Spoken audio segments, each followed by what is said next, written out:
Pasado alas 11 na ng gabi nang humarap sa media si Pangulong Ferdinand Marcos Jr. para magbigay ng kanyang presidential address kaugnay sa pag-aresto kay dating Pangulong Rodrigo Duterte.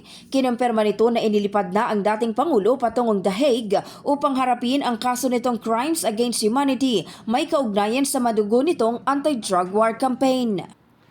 Mr. Duterte was arrested in compliance with our commitments to Interpol.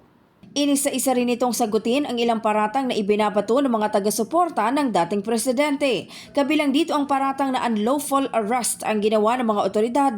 Ang sagot dito ng Pangulo, We followed all the legal procedures that are necessary. So I'm confident that if in further examination, you will find that it is proper and correct.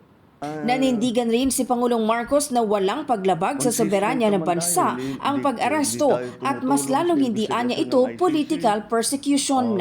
This case started in 2017 when we were still members of the ICC, and it was during the time of former President Duterte.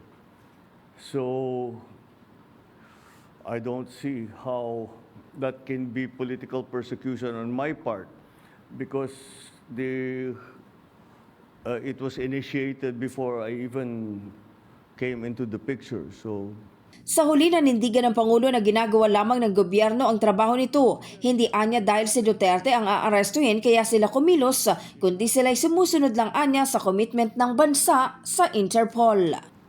sumusunod tayo sa batas. We are a member of the community of nations. We must live up to our responsibilities, to the commitments that we have made to the community of nations.